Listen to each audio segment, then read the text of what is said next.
خدا مدد جی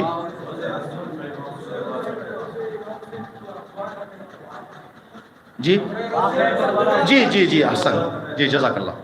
قبر رسول پر بیٹھ کر امام حسین دعا کر رہے ہیں کہ پروردگار. تو یہ دعا امام نے اسی وقت کیوں طلب کی؟ ہم جو دعا کرتے تو بنگلور کا مسئلہ بتا رہے تھے سوال کہ ہمارے روزے میں ہمارے جھوٹ میں ہمارے جھوٹ سے کچھ بگڑنے والا نہیں ہے. امام سے نسبت کر دے تو امام کا جملہ دین ہے، اس لیے روزہ باطل ہے کہ دین میں نہ کوئی چیز داخل کر سکتے ہیں نہ کوئی چیز خارج کر سکتے ہیں. سچ بولنا ہے دین میں. تو آدمی اپنی زندگی میں جھوٹ اپنے لیے بول دے روزے کا ثواب کم ہو جائے گا، امام کے لیے بول دے تو روزہ باطل، اس لیے کہ دین میں اس نے بدعت ڈال دی ہے، دین میں اس نے ایک نیا حکم ڈال دیا ہے. تو امام جو یہاں پر دعا آپ نے کی، یہی دعا کی. کیوں کی؟ 2 سال پہلے ہم نے ایک موضوع اللہ کے مدد سے ایک جگہ پر ہم نے پڑھا. موضوع رکھا تھا ہم نے کربلا میں پڑھی جانے والی قرآنی آیات، کہ امام حسین علیہ السلام کربلا میں کن کن آیتوں کو آپ نے قرأت کی، کس مقام پر کون سی آیت، اس مقام پر اسی آیت کو امام نے کیوں پڑھا. بہت بڑا موضوع ہے. تقریباً 10-12 آیتوں کی ہم نے روشنی ڈالی، گفتگو کی. تو اس بار ارادہ کیا ہے کہ کربلا اور دعا. تو امام نے جو ایک دعا، امام کی شہادت واقع ہو گئی، یزیدی فوج سر کاٹ کر چلے گئے، وہ اپنے اپنے کاموں میں مصروف ہو گئے.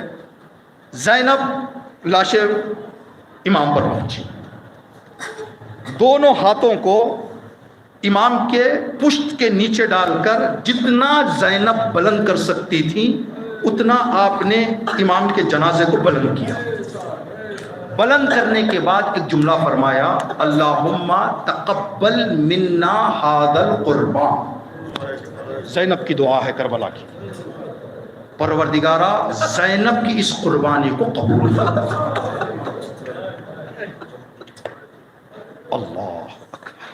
اللہ اکبر. اس کی گہرائی میں آدمی مر بھی جائے سمجھ نہیں سکتا.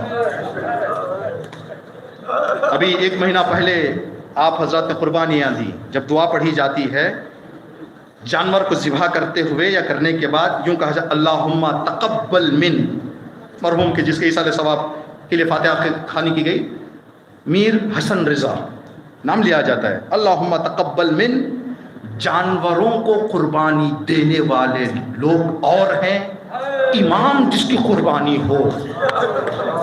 اب اندازہ لگائیں جناب زینب کبریٰ کا مقام کیا ہوگا، جو زینب امام حسین کو اپنی قربانی بتا کر اس حالت میں عقلیں نہیں سمجھ سکتی ہے، اٹھا کر کہہ رہی تھیں اللہم تقبل منا ھذا القربان. پروردگار اس قربانی کو مجھ سے قبول فرما. جب امام راستے میں چل رہے تھے انا للہ پڑھا امام نے تو جناب علی اکبر قریب آئے، بابا جان انا للہ پڑھ رہے ہیں، کوئی خاص وجہ؟ کہا کہ بیٹا ابھی چلتے چلتے میری آنکھ لگ گئی، مجھے یہ آواز ہاتف غیبی کی سنائی دی، حسین آگے آگے جا رہے ہو، شہادت پیچھے پیچھے آ رہی ہے، آپ سب شہادت کے لیے جا رہے ہیں. تو جناب علی اکبر نے کہا کہ بابا کیا ہم حق پر نہیں ہیں؟ حق پر ہیں، ہماری جانیں حق پر جا رہی ہیں دین کے لیے. کہا بیٹا بے شک. کہا لا ابالی، کوئی پرواہ نہیں بابا جان، چاہے شہادت موت ہم پر آ جائے یا ہم موت پر چلے جائیں، جب حق پر ہے تو پھر. تو امام حسین علیہ السلام نے ہاتھوں کو اٹھا کر دعا دی، بیٹا ایک باپ جو جزا تجھے دے سکتا ہے خدا اس سے بہتر جزا تجھے دے. بیٹا ایک باپ کی محبت، اطاعت، معرفت کا جو خدا ثواب دیتا ہے اس سے بڑھ کر اللہ تجھے ثواب دے. یہ دعائیں ہیں کربلا کی. انشاءاللہ ایک ایک کر کے جتنی ہو سکیں آپ کی خدمت میں عرض کرنے کی کوشش کریں. جب قافلہ نکل رہا تھا کربلا سے، ایک بحر الانوار میں بہت طولانی حدیث ہے، امام سجاد فرماتے ہیں کہ ہم لوگوں کو وہاں سے گزارا گیا جہاں سے ہمارے شہداء کے جنازے تھے. رسول کی خدمت میں حاضر کیا گیا تو رسول نے فرمایا بلال ان اسیر عورتوں کو مدینہ لے کر جاؤ. بلال اسیر عورتوں کو لے کر جا رہے تھے، انجانے میں اس راستے سے گزر ہو گیا جہاں ان عورتوں کے بھائی اور بڑوں کے جنازے تھے. کچھ دیر نہیں ہوئی ان عورتوں کے رونے کی آواز بلند ہو گئی. رسول نے کہا بلال کیا مسئلہ پیش آ گیا؟ یا رسول اللہ مجھے معلوم نہیں. آپ نے کہا لے جائیں، میں لے جا رہا تھا، یہ رو رہی ہیں. رسول نے پوچھا اے خواتین کیا مسئلہ پیش آیا؟ کہا یا رسول اللہ بلال ہم کو اس راستے سے لے کر گئے جہاں ہمارے بڑوں کے جنازے تھے، ہم سے رہا نہیں گیا. رسول نے کہا بلال ایسا کام دوبارہ نہ کرو، عورتوں کا دل نرم ہوتا ہے، دیکھا نہیں جا سکتا. آپ اندازہ کریں مشرکوں کی عورتوں کے دل کے رحم کا اتنا خیال میرے رسول، زینب کے دل پر کیا گزری ہوگی جب زینب کبریٰ کو جان بوجھ کر اس جگہ سے گزارا گیا جس جگہ بھائیوں کا بچوں کا جنازہ تھا. اب جب جناب زینب کو گزارا بھی گیا ہے تو دو روایتیں ہیں جو دقت کے قابل ہیں. عاشور کے دن جب امام حسین علیہ السلام شہید ہو گئے تو روایت میں ہے کہ جو بھی امام شہید ہوتا ہے اس کے دفن سے پہلے فرشتے اس کو رسول اللہ کی بارگاہ میں لے کر جاتے ہیں. لے جا کر رسول خدا سے یہ بات ہوتی ہے کہ یا رسول اللہ میں نے آپ کی وصی اور آپ کی جانشینی کا حق میرا جتنا تھا میں نے ادا کر دیا ہے. رسول کی بارگاہ سے پھر واپس آ کر زمین پر دفن ہوتے ہیں. لیکن جب امام حسین شہید ہوئے رسول نے فرشتوں سے کہا کہ تم حسین کو لانے نہ جاؤ، میں خود زمین پر چلا جاؤں گا، میرا حسین زخمی،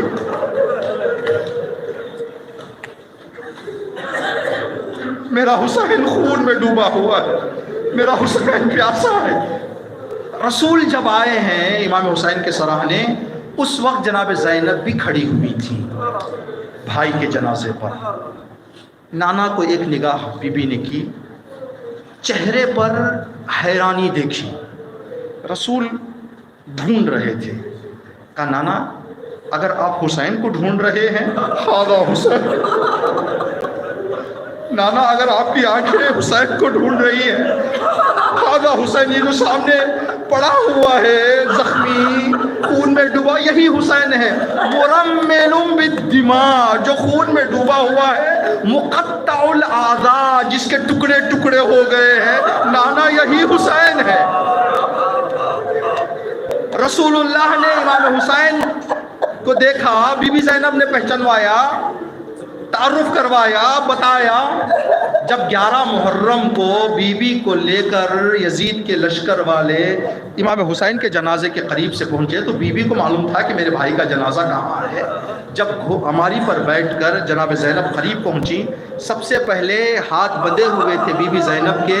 روایت کے جملے ہیں کہ زینب نے اپنے آپ کو منہ سے گرا دیا. جملہ جو اس مصائب کو پڑھ کر فوراً دل میں خیال آتا ہے، ادھر زینب گری، ادھر لاش عباس تڑپا ہوگا. کہا ہوگا بی بی بغیر ہاتھ کے گرنے کا غم مجھے، بی بی بغیر ہاتھ کے میں گرا تو کیا ستم کیا غم ہوتا ہے. بی بی آپ کے ہاتھ بندھے ہوئے. اللہ اکبر، اجرکم اللہ. جناب زینب اسی حالت میں قریب بیٹھ گئی جو کل جس زینب نے نانا سے کہا تھا ہاذا حسین مرمل بالدماء. ایک نگاہ غور سے جنازے پر ڈال کر سوال کیا انت اخی، کہ تو ہی میرا بھائی ہے، کہ تو ہی میرا بھائی ہے. بی بی کل آپ نے پہچانوایا، آج سوال کر رہی ہیں کہ 11 محرم گھوڑوں کی ٹاپوں سے میرے حسین کی حالت ایسے ہو گئی تھی. کل پہچانوانے والی زینب آج سوال کر رہی ہے آج انت اخی، کہ تو ہی میرا بھائی ہے. اجرکم اللہ. زینب بھائی کے جنازے سے اٹھی، امام سجاد پر ایک نگاہ ڈالی، ایک سوال کیا، سجاد مجھے ایسے لگ رہا ہے جیسا ابھی تیری روح نکل جائے گی بیٹا، بیٹا کیا سوچ کر رو رہا ہے، کیا سوچا ہے تو نے؟ تو امام سجاد نے ایک جملہ کہا، اس جملے کو عرض کرنے سے پہلے تھوڑا سا احساس قریب کرنے کے لیے، ماں باپ کے دل میں بچوں کے حوالے سے ہزاروں ارمانیں ہوتی ہیں، میرا بچہ پڑھا لکھ کر بڑا ہو جائے، میرے بچے کی زندگی بن جائے، میرا بچہ کامیاب رہے، میرا بچہ صحت مند رہے، لیکن بچے اپنے ماں باپ کے حوالے سے ہمارے ماحول میں 2-3 ارمانوں سے زیادہ نہیں رکھتے۔ ایک، پریشان نہ ہو میرے ماں باپ، اللہ مجھے اگر دولت دے دے تو کربلا کی زیارت کو بھیج دوں، اگر میرے باپ کا انتقال ہو جاتا ہے، میرے ماں کا انتقال ہو جاتا ہے، میری حیثیت کے اعتبار سے عالی شان میرے بابا کا جنازہ اٹھے، کفن پہناؤ، مجلس کرواؤں، یہ بچوں کے دل میں ارمان ہوتی ہے۔ جب جناب زینب نے پوچھا کہ بیٹا سجاد کیا سوچا تو نے؟ جناب سجاد نے کہا پھوپھی اماں جوان بیٹا زندہ ہو،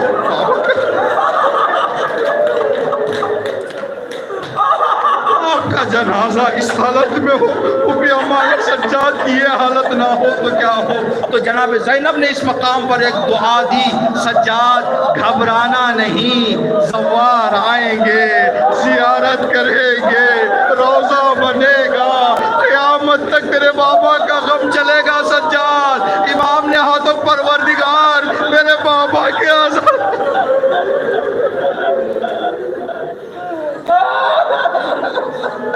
اللہ لعنت اللہ علی القوم الظالمین، سیعلم الذین ظلموا ای منقلب ینقلبون، ربنا تقبل منا انک انت السمیع العلیم۔